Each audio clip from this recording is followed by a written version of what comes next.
Kembali bersama kami pemirsa, kita masih bicara seputar jajaran Menteri Kabinet Prabowo Subianto yang dalam 2 hari terakhir ini nama-nama tokoh sudah dipanggil Prabowo. Dan dari nama-nama tokoh ada 11 nama Menteri era Presiden Joko Widodo yang kembali dipercaya menjabat Menteri untuk menggerakkan sektor perekonomian 5 tahun ke depan. Pergantian kepemimpinan yang akan digelar 20 Oktober 2024 depan akan menetapkan Prabowo Subianto sebagai pucuk pimpinan negara 5 tahun ke depan. Presiden terpilih Prabowo Subianto juga telah memanggil para Menteri Ekonomi era Presiden Joko Widodo. 11 Menteri Ekonomi dipanggil untuk kembali membantu pemerintahan menjalankan roda kabinet periode 2024-2029. Ke-11 Menteri Ekonomi era Jokowi yang kembali dipercaya Prabowo Subianto yakni Menteri Koordinator Bidang Perekonomian Erlangga Hartarto, Menteri Keuangan Sri Mulyani Indrawati, Menteri Perdagangan Zulkifli Hasan, Menteri Energi dan Sumber Daya Mineral Bahlil Lahadalia, Menteri Perindustrian Agus Gumiwang Kartasasmita, Menteri BUMN Erick Thohir, Menteri Pertanian Amran Sulaiman, dan Menteri Investasi Kepala BKPM Rosan Roslani, Menteri Kelautan dan Perikanan Sakti Wahyu Trenggono, Menteri Agraria Tata Ruang Agus Harimurti Yudhoyono, serta Wakil Menteri ATR Raja Juli Antoni. Penunjukan kembali ke-11 Menteri Bidang Perekonomian era Presiden Jokowi ini semakin mempertegas bahwa Prabowo Subianto akan terus memperkuat potensi perekonomian. Terlebih lagi Presiden terpilih 2024-2029 ini telah menargetkan pertumbuhan ekonomi sebesar 8%.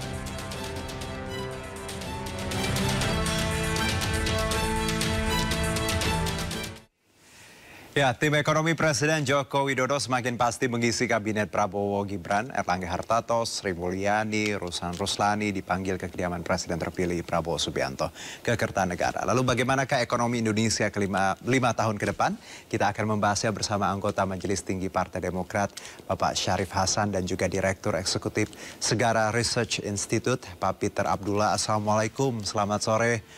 Pak Syarif. Waalaikumsalam. Pak Peter. Ya, dengan Herjuno. Ya, terima kasih Pak Syarif, Pak Peter sudah mau bergabung bersama kami di sore ini. Saya mungkin ke Pak Syarif dulu. Kalau kita lihat ini tim ekonomi sebagian ya dari ekonom Presiden Jokowi diborong Pak Prabowo. Kalau saya lihat dan juga publik menilai Pak Syarif bahwa apakah ini memang melihat keseriusan Pak Prabowo agar menterinya yang sudah saat ini sudah menjabat bisa kembali menjabat dan bergerak cepat seperti itu Pak Syarif? Ya, dengan ditunjuknya ada 11 mantan-mantan menteri periode sebelumnya, ya termasuk tim ekonomi, kita memiliki satu persepsi bahwa mereka sudah terbiasa dengan kebijakan fiskal, dan hal ini tentunya akan mempercepat akselerasi kebijakan ekonomi ke depan. Mereka tidak perlu melakukan adaptasi lagi, dan mereka juga sudah bisa bagaimana tinggal menjalankan kebijakan fiskal yang direncanakan. Namun perlu disikapi bahwa tahun 2025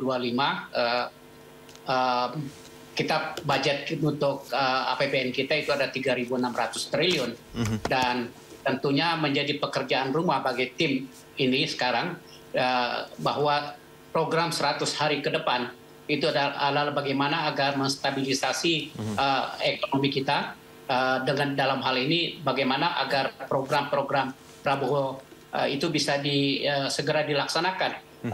Antara lain adalah program makan gratis, dan ini karena memerlukan suatu angka nominal cukup tinggi sehingga perlu dilakukan evaluasi kembali, karena seperti kita ketahui kebijakan postur APBN kita itu ruang fiskalnya sangat-sangat terbatas, sehingga perlu ada satu relaksasi kebijakan bagaimana mengatasi dan bagaimana mengantisipasi semua ini.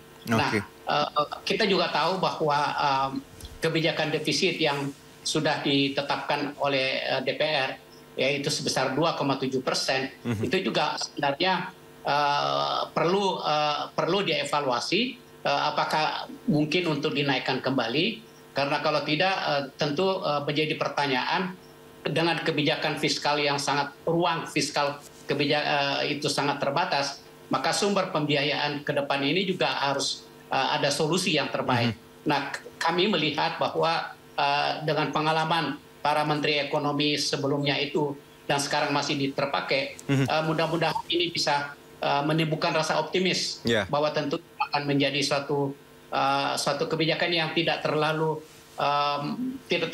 signifikan akan mengganggu kebijakan fiskal ke depan.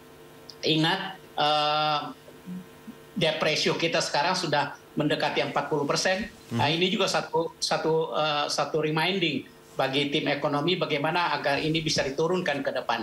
Nah, dengan ruang fiskal yang semakin terbatas ini perlu ada suatu relaksasi kebijakan, dan itu saya pikir teman-teman di DPR memaklumi itu, dan saya pikir kalau memang perlu dilakukan suatu relaksasi dan perlu tuh mendapatkan dukungan di DPR, saya pikir itu mudah untuk dilakukan karena kebetulan di DPR sekarang ini koalisi pemerintah itu sangat bisa mendominasi sehingga dapat memberikan support bagaimana agar strategi kebijakan fiskal pemerintah sekarang itu bisa dapat didorong dan disupport agar keberhasilan bagaimana target 8% ke depan ini bisa dicapai. Iya, baik Pak Syarif, 8% ini juga PR kita. Nah, kalau saya ke Pak Peter, kalau yang Anda lihat dari direkrutnya kembali ada 11 Menteri Jokowi, apakah memang tadi Pak Prabowo menginginkan jalannya tuh smooth, lancar, langsung lari, jadi tidak perlu adjustment lagi, Pak Peter? Ya, tentunya yang diharapkan oleh Pak Prabowo adalah seperti itu, ya. Bisa langsung gerak, bisa bergerak cepat, dan kemudian bisa melaksanakan segera program apa yang menjadi program-programnya Pak Prabowo. Tetapi dan kita tahulah ya bahwasanya ke-11 calon menteri ini kan belum diangkat ya, masih calon. Ke-11 calon menteri ini adalah orang-orang terbaik kita ya. Kita tidak meragukan itu. Tetapi sekali lagi ya, ini mirip dengan kesebelasan sepak bola. Ada 11 orang terbaik, tetapi yang akan menentukan bukan pemainnya, bukan hanya semata pemainnya, tetapi bagaimana strategi yang akan diterapkan, bagaimana kepemimpinan dari manajernya itu juga ikut menentukan. Jadi dalam hal ini saya ingin mengingatkan kembali bahwasanya walaupun menteri-menteri kita ini adalah orang yang terbaik, pada kenyataannya ya kita juga harus mengakui bahwasanya Pak Jokowi gagal mencapai pertumbuhan 7% yang pernah dijanjikan oleh beliau pada awal periodenya. Jadi dengan materi menteri yang baik, tapi dengan kebijakan yang lama, kebijakannya di era Jokowi, kita tidak mampu mencapai pertumbuhan ekonomi tinggi. Itu harus kita akui. Nah, dengan orang yang sama sekarang, bukan berarti kita akan kembali gagal. Ya. Target pertumbuhan 8% seperti disampaikan oleh Pak Syarif tadi, bisa mencapai sesuatu yang bisa kita capai. Asalkan dengan materi menteri yang sama ini, Pak Prabowo bisa menghadirkan terobosan-terobosan baru, strategi baru, benar-benar formula yang baru. Nah, itulah yang akan membawa kita kepada keberhasilan. Jadi, menurut saya, menterinya udah oke. Ya. Tetapi kemudian bagaimana Pak Prabowo nanti bisa menerapkan strategi dan kebijakan yang saya kira lebih baik dibandingkan pada era Pak Jokowi yang lalu. Pak Peter, kalau kita lihat angka tadi 8% ya target pertumbuhan ekonomi, apakah ini cukup realistis? Karena kita tahu memang ekonomi secara global juga kurang dan kuartal 1 saja di 2024 Indonesia baru mencapai 5,1 kalau saya tidak salah, boleh dikoreksi. Anda melihat angka di 8%, 7% saja kita tidak bisa gitu. Bagaimana menurut Anda langkah realistis yang harus dilakukan Pak Prabowo dan kabinetnya nanti agar mencapai angka ini? Iya, kita terlalu lama memang mengalami periode pertumbuhan ekonomi rendah di kisaran 5%, stagnan di kisaran 5%. Sehingga kita kehilangan confident, kita kehilangan percaya diri, padahal kita ini adalah negara yang memiliki semua sumber. Ya, sumber potensi yang sebenarnya sangat memungkinkan kita untuk tumbuh di atas 8% atau bahkan di atas 10%. Kita lihat ya negara-negara maju seperti Cina, Korea Selatan, Jepang, Singapura, semuanya itu pernah mengalami periode panjang pertumbuhan ekonomi tinggi. Dengan kalau kita bandingkan resources mereka, kita sebenarnya unggul. Ya. Jadi kita sebenarnya tidak punya alasan untuk tidak percaya, tidak yakin bahwa kita mampu mencapai tumbuh 8%. Kalau terkait dengan kondisi global, ya, sebenarnya kondisi perekonomian Indonesia sangat ditentukan oleh domestiknya sendiri. Dan di tengah kondisi global yang sekarang lesu sekarang ini, terbukti ada beberapa negara yang mampu tumbuh tinggi. Ya, contohnya India. Ya. India itu tumbuh di kisaran 7%. Demikian juga dengan Vietnam. Artinya persoalan global memang satu hal yang harus kita waspadai, tetapi tidak menentukan. Ya, tidak berarti kita tidak mampu untuk tumbuh tinggi. Baik. Semuanya akan bergantung kembali bagaimana kita memanfaatkan potensi-potensi yang kita miliki. Sepanjang kita bisa meracik strategi yang tepat, ya, memanfaatkan semua potensi yang kita miliki, saya kira pertumbuhan. Oke, Pak Peter. Halo. Ya. Saya dapat poinnya, Pak Peter. Bisa kita capai. Oke, kita dapat poinnya. Saya langsung ke Pak Syarif. Kalau kita bicara angka, Pak Syarif, bahwa ya mungkin bagi sebagian orang tadi kita tidak ada alasan untuk kita tidak percaya bahwa kita punya banyak resources dan juga bagaimana tadi domestik potensi yang kita punya. Kalau Anda melihat angka 8%, sementara di kuartal 1 di 2024 saja, Pak Syarif, kita masih di angka 5, bagaimana tanggapan Anda? Pertama, saya menilai bahwa angka 8% itu kalau betul-betul dikelola dengan bagus, semua parameter pertumbuhan ekonomi itu diperhatikan dan dilaksanakan dengan baik, saya punya keyakinan bahwa angka itu bisa dicapai, bahkan lebih. Ya, karena apa? Saya ingin ingatkan pada tahun 2004 sampai periode 2014, rata-rata pertumbuhan ekonomi kita itu 6% di bawah kepemimpinan Pak SBY. Nah, lagi-lagi menurut saya melihat dari figur Pak Prabowo ini kan sangat positif dan mendapatkan respon yang luar biasa dari negara-negara sahabat. Nah, kalau komunikasi pemerintah dalam hal ini dipelopori oleh Pak Prabowo ke luar negeri itu lebih efektif, maka harus ditanamkan bahwa kepastian hukum tentang investasi bagi Indonesia adalah menjadi prioritas. Nah, kalau itu dilakukan, maka saya yakin investasi yang akan masuk, yang real investasi, implemented investasi, bukan dalam bentuk komitmen saja, itu akan semakin tinggi. Nah, kalau itu dilakukan, berarti investasi yang akan masuk ke Indonesia itu akan, kalau bisa kita dapat double daripada apa yang kita capai saat ini. Nah, yang kedua, menurut hemat saya, tax ratio yang ada sekarang ini itu sangat menurut hemat saya itu adalah masih rendah. Nah, kalau seiring dengan investasi yang masuk, kemudian pertumbuhan ekonomi mulai beranjak naik, maka tax ratio ada kemungkinan masih dilakukan relaksasi. Sekarang kalau hanya 10,4% itu saya pikir masih rendah, dan ini kalau perlu dinaikkan. Ingat, konsumsi masyarakat sekarang ini masih terjaga. Nah, ini juga harus betul-betul dipelihara, dan seiring dengan investasi yang masuk, tax ratio bisa naik, maka konsumsi masyarakat itu juga akan bisa terpelihara dan tetap berjalan ke depan yang lebih bagus. Nah, kalau itu kita betul-betul fokus, maka akan bagus pertumbuhan ekonomi kita. Kemudian kita jaminkan, kita yakinkan juga bahwa spending pemerintah itu betul-betul harus terarah dan terdeploy dengan bagus ke masyarakat. Nah, semua ini akan mendukung bagaimana caranya agar pertumbuhan ekonomi itu akan naik. Jadi lagi-lagi tentunya investasi itu harus kita dorong, ya. Sekarang saya melihat investasi di bidang perumahan juga sangat rendah. Nah, ini kalau perlu kita melakukan akselerasi.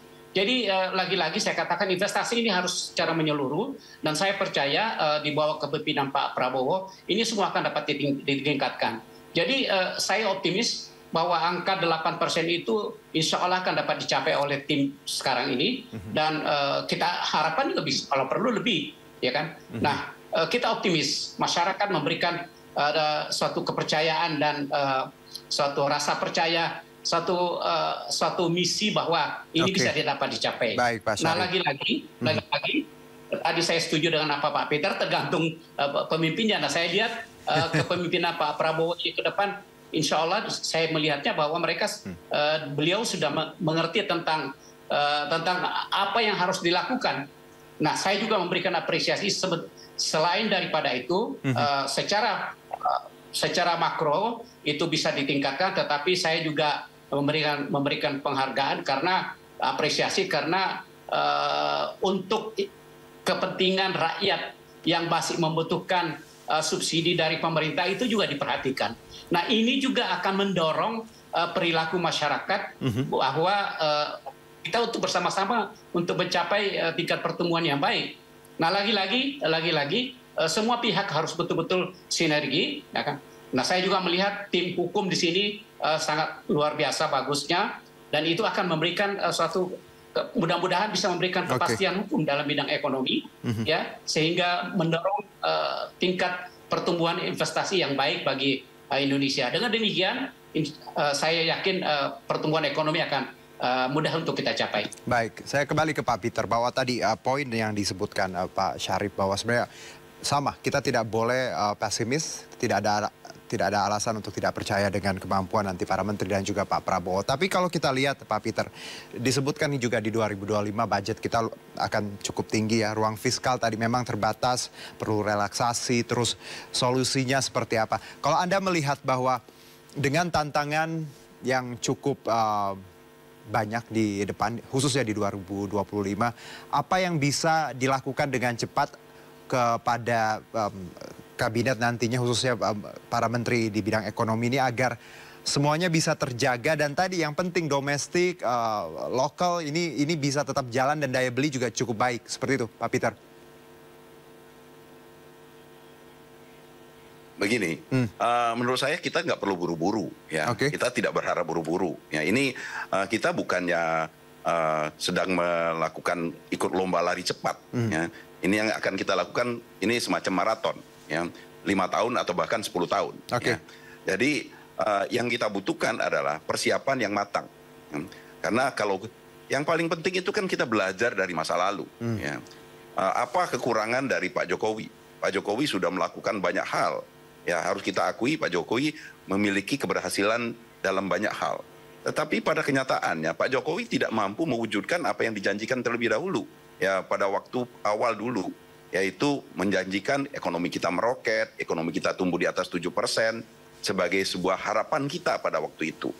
Nah, tetapi ternyata kan gagal. Nah, yang harus dilakukan di periode awal ini adalah benar-benar kita mempersiapkan mesin ekonomi baru, ya, sehingga kita akan mampu mewujudkan pertumbuhan ekonomi yang jauh lebih tinggi, ya, memanfaatkan semua resources yang kita punya. Jadi yang utama menurut saya adalah persiapan untuk mengatasi permasalahan-permasalahan yang selama ini menjadi penyakit ekonomi kita, ya, sehingga mesin ekonomi kita benar-benar bisa menjadi lebih efisien dan bertenaga. Ya, kita misalnya kita buru-buru mendatangkan investasi. Tadi saya sependapat dengan Pak Syarif. Kita punya potensi untuk mendorong investasi kita. Tetapi kalau perekonomian kita masih tidak efisien, ICOR kita masih begitu tinggi, besarnya investasi itu tidak menjamin pertumbuhan ekonomi yang tinggi. Pak Peter izin, Pak Syarif, saya potong sebentar, kita ke Hambalang terlebih dahulu. Ini ada update informasi terbaru langsung dari Hambalang. Dan kita masih berbicara bersama narasumber kami dari Pak Syarif dan juga Pak Peter masih bersama kami. Pak Syarif, Pak Peter. Ya. Iya.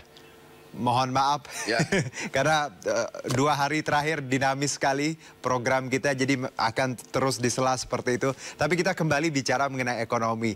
Dan tadi menarik ketika kita melihat beberapa tokoh yang keluar dari Hambalang menyebutkan pembekalan hari ini, Pak Peter dan Pak Syarif, adalah terkait geopolitik, ekonomi global, AI, dan seni mengolah negara. Ini poin ekonomis berkali-kali disebutkan. Kalau saya ke Pak Syarif, bahwa apa message di sini ketika Pak Prabowo mengadakan pembekalan ini baik untuk menteri dan juga wamen, dan poin ekonomi begitu tinggi di highlight di sini? Iya, pertama kami sangat senang sekali bahwa memang pengamatan Pak Presiden terpilih tentang situasi di luar negeri geopolitik yang saat ini sangat begitu dinamis sekali, itu menjadi salah satu referensi bagaimana untuk meningkatkan pertumbuhan ekonomi di Indonesia. Nah, tentunya geopolitik yang ada di luar negeri itu menginginkan adanya teamwork. Ada kerjasama. Pak Syarif, mohon maaf, kita sela sebentar. Jadi bayangkan aja kalau kita bekerja tanpa harus tidak mengenal satu sama lain, nggak mungkin kita kerjasama kan. Jadi dengan ini sekaligus satu lempar dua kena itu. Pertama, kita menjadi kenal satu sama lain, berinteraksi, saling berbicara, berdiskusi, sehingga nanti dalam pelaksanaan kerja kita akan menjadi lebih luas, lebih lancar. Nah, di samping itu kita juga tadi mendapat beberapa pencerahan-pencerahan daripada pembicara-pembicara yang sangat bagus sekali. Ya, topik-topiknya yang macam-macam, ada mengenai korupsi, ada mengenai soal ekonomi, ada mengenai AI ya, artificial intelligence dan sebagainya. Jadi paling tidak ya ini membuka cakrawala pemikiran, karena kita yang ada di sini kan dari dunia yang berbeda-beda. Seperti saya ini kan lawyer, praktisi lawyer yang sudah 40 tahun gitu ya. Tentu masuk dalam dunia birokrasi, kita kan mempunyai gambaran paradigma yang harus berbeda pula. Approaching-nya pun pasti juga akan berbeda pula. Nah, jadi dengan pertemuan ini saya luar biasa kagum dengan Pak Prabowo karena beliau membuat acara ini yang saya kira ini adalah patut dicontoh dan betul-betul membuat kita langsung saling mengenal dan cepat. Jadi kita berkomunikasi cepat melihat kerjasama baik antar instansi maupun antara pribadi. Nah, kalau kita sendiri tidak saling mengenal, tidak pernah bertemu, nggak mungkin kerjasama itu bisa dilakukan. Jadi prinsipnya Pak Prabowo adalah bagaimana kerjasama ini tetap dikedepankan karena tidak mungkin satu orang memikul semuanya. Jadi tanpa kerjasama, tanpa teamwork, tidak akan mungkin bisa kerja ini terjadi. Nah, ini pesan utama dari Pak Prabowo tadi kepada kita waktu pagi-pagi di pencerahannya. Pak itu salah satu pembicaranya kan yang berbicara tentang korupsi itu kan dari profesional luar negeri gitu. Mungkin ada perspektif baru yang dibagikan kepada Prof yang mungkin bisa Prof sampaikan. Justru itu kalau di Indonesia kan kita udah tahu bagaimana corruption di Indonesia, kita udah tahu pendidikannya bagaimana. Justru karena dari luar kita melihat dari perspektif yang berbeda. Bagaimana approach mereka terhadap korupsi, bagaimana paradigma mereka terhadap korupsi, bagaimana caranya agar tidak terjadi korupsi, dan kalau terjadi korupsi bagaimana caranya untuk menelusurinya. Ya, dia berikan juga semacam kasus ya, contoh kasus dan sebagainya ya. Nah, ini mungkin bagi saya mungkin soal korupsinya lebih paham daripada yang lain. Ya kan, mudah buat saya. Tapi bagi yang lain juga begitu mudah. Sama dengan ketika ada pembicaraan tentang ekonomi, ya kan? Artificial intelligence. Saya kan nggak ekspornya, tapi dengan itu saya mungkin lebih sulit daripada teman-teman dari bidang ekonomi. Tapi dengan adanya kesamaan berpikir tadi, paling tidak ya, memang kita bekerja sesuai dengan kemampuan kita, sesuai dengan expertise kita. Tetapi dengan adanya kerjasama ini saya kira ke depan akan lebih mudah. Itu saya kira ingin saya sampaikan. Siapa aja cuma? Aduh, banyak nama-namanya tadi ya. Ada satu yang terkenal ya, mungkin Pak Oto. Ada, lupa saya tadi namanya. Banyak, ada dari Korea, ada juga dari dari Amerika gitu ya. Mariam Hussein benar nggak? Hah? Mariam Hussein. Ya, betul. Sangat terkenal sekali mereka kan. Jadi lawyer mungkin ada unek-unek yang dari dulu pengen membenahi Indonesia dan ini saatnya ada nggak Pak Oto kira-kira aspirasi itu? Ya, tentunya sebagai lawyer tentunya kita hanya ingin bagaimana bisa berkontribusi agar negara lebih baik ke depan. Bagaimana bentuknya tentunya kan kita belum dilantik nih ya. Mungkin terlalu dini kalau saya berbicara tentang itu, ya kan. Tetapi tentunya niat pasti ada. Kalau kita tidak ada niat yang baik, nggak mungkin kita menerima tugas ini. Itu aja. Tanggal 21 nanti kan katanya ada pembekalan tambahan. Udah ada undangan belum untuk wamennya atau itu untuk menterinya saja begitu? Tadi pertemuan ini kan ada wamen, ada wamenko juga tadi kan. Nah, untuk 21 kita belum tahu data sih, tapi yang kita tahu 21 itu ada ya memang semacam rapat kabinet mungkin kali ya. Bukan pelantikan ya, 21 pelantikan. 20 pengumuman, 21 itu pelantikan, 22 itu mungkin ada rapat kabinet, baru 23 pemanggilan. Kira-kira begitu. Tapi pastinya nanti. Pak Oto deg-degan nggak mau pelantikan? Makasih banyak Pak Oto. Ya, oke ya. Kanilo. Yuk. Kanilo. Guys, mundur yuk. Ya baik, demikian tadi langsung dari Hambalang, kondisi terkini, visual terkini, dan sayang sekali Pak Syarif dan juga Pak Peter waktunya terbatas dan disela, tapi kita dapat poin bagaimana ekonomi tadi harus kita perbaiki untuk mencapai angka 8%, dan juga Pak Peter juga meng-highlight bagaimana materi menteri yang baik, tapi nakodanya juga harus dipertimbangkan. Dan terima kasih Pak Syarif, Pak Peter, saya harus segera ke Hambalang kembali, kita lanjutkan. Pak Peter, sehat selalu Pak Syarif. Peter. Ya, makasih. Pak Teddy, Mayor Teddy ya, sudah malam, terus kemudian dengan beberapa detailing yang kemudian harus saya penuhi, terus kemudian terkait dengan agenda hari ini, terus kemudian dress code hari ini, terus apa yang harus dibawa dan sebagainya, itu disampaikan sama Pak Teddy tadi malam. Gitu. Jadi memang prosesnya sangat cepat sekali. Apa tawaran yang disampaikan kemudian akhirnya Kanilo pun tergerak untuk oke, saya masuk ke kabinet? Sebenarnya kan ini garis besarnya sih ya, arahnya adalah ini satu kepercayaan ya, satu kepercayaan yang kemudian dengan beberapa hal yang mungkin nanti ya, tapi kayak maksudnya ada beberapa hal yang kemudian disampaikan. Saya juga mempertimbangkannya dengan matang dan berdiskusi dengan banyak orang yang saya rasa adalah orang-orang yang beri pengaruh di hidup saya gitu, yang kemudian akhirnya saya memilih untuk mantapkan hati kemarin malam. Oke. Diskusinya terkait apa, Mbak? Diskusi baru kemarin, tawarannya baru kemarin. Diskusinya terkait apa, Kak? Sehingga akhirnya tertarik dan memberikan diri? Karena hal yang ditawarkan juga adalah sesuatu hal yang saya punya rasa passion di situ. Terus kemudian saya juga merasa oke, ini adalah bidang yang bisa saya lakukan gitu. Kalau sesuatu yang enggak juga saya kayak oh enggak deh, kayak enggak bisa gitu. Seperti apa gitu sedikit bisa nanti ya. Nanti soalnya part yang itunya biarkan Bapak Presiden yang mengumumkan. Nanti kalau saya salah lagi. Nanti tapi sesuai bidang yang sekarang ditekuni nggak, Mbak? Maksudnya yang sekarang jadi pekerjaan. Sesuatu hal yang saya sukai, sesuatu hal yang juga mengakar dengan saya, sesuatu hal yang saya tumbuh bersamanya. Kesejahteraan tentang ketenaga kerjaan mungkin atau apa gitu. Nanti aja ya, nanti aja ya. Nah, ini kan notifikasinya H-1, Mbak. Tapi dulu pernah ada sinyal-sinyal nggak sih sebelum H-1? Tidak pernah sama sekali. Tidak pernah ada sinyal apapun. Ini totally saya juga kaget dan saya juga bertanya, kenapa saya? Pertanyaan saya itu, kenapa saya? Dan dia menjabarkan beberapa poin yang kemudian oke. Dan saya bilang, oke, saya minta waktu sejenak untuk saya berdiskusi dengan beberapa orang. Poin itu boleh disampaikan nggak, Mbak? Poin apa, ada nanti aja. Nanti aja. Tangani fakta integritas juga nggak sih, Mbak? Iya, semua kan harus menandatangani fakta integritas. Itu isinya apa aja sih, Mbak? Itu adalah sebuah komitmen kita untuk bangsa dan negara. Berarti menandatanganinya baru hari ini, Mbak? Atau kemarin? Kemarin. Oke, sudah. Terima kasih ya teman-teman. Good luck semuanya. Mohon dukungannya selalu karena saya kan sama-sama dengan teman-teman semuanya, sama wartawan. Thank you guys. Terima kasih. Sudah sayang. Iya. Ada mobil.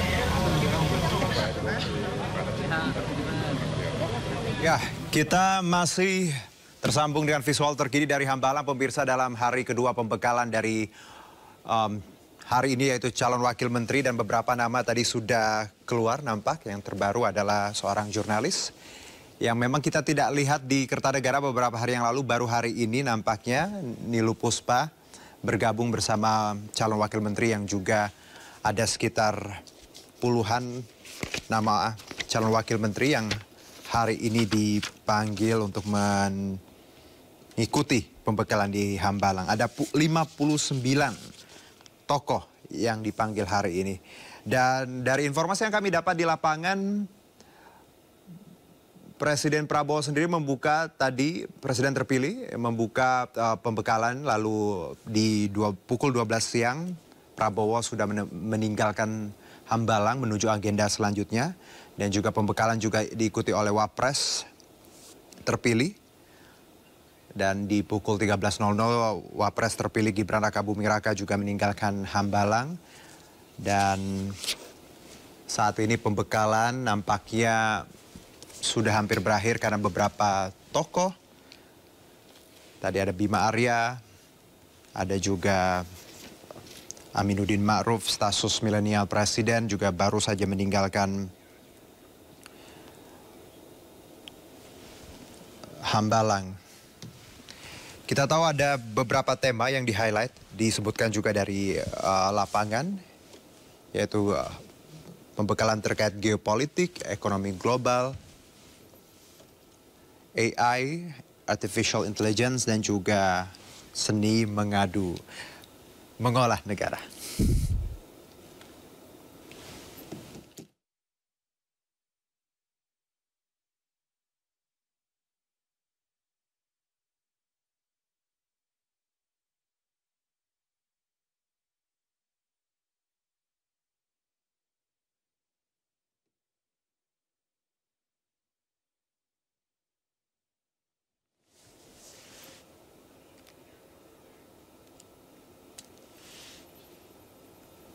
Baik, pemirsa, kita akan mengikuti kembali prediksi Wakil Menteri di Kabinet Prabowo Gibran. Kira-kira ada siapa saja, kita coba lihat kembali grafis dari prediksi calon Wakil Menteri.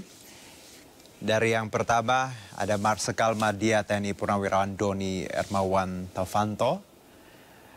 Selanjutnya ada Veronica Tan, PJ Gubernur Papua Tengah Ripka Haluk, politikus Golkar Ludwig F. Paulus. Masih dari prediksi Wakil Menteri.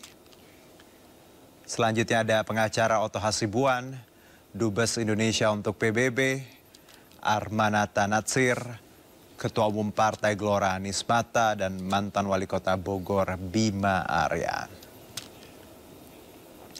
Masih dalam prediksi Wakil Menteri di Kabinet Prabowo Gibran. Selanjutnya itu Waketum PAN Viva Yoga, Sekjen PSI Isyana Bagus Oka, politisi Golkar Christina Aryani, Ketua Umum PP Pemuda Muhammadiyah Zulfikar Ahmad Tawala.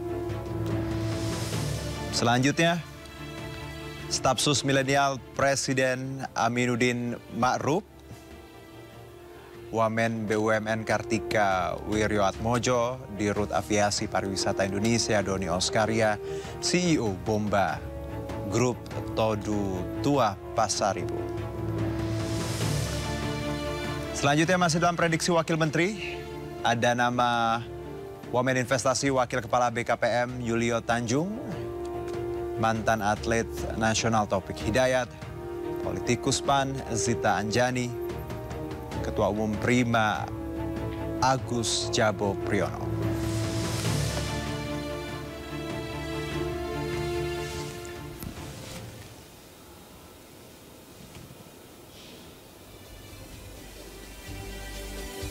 Ya, kami akan kembali usai jeda berikut, tetap bersama kami di Breaking News.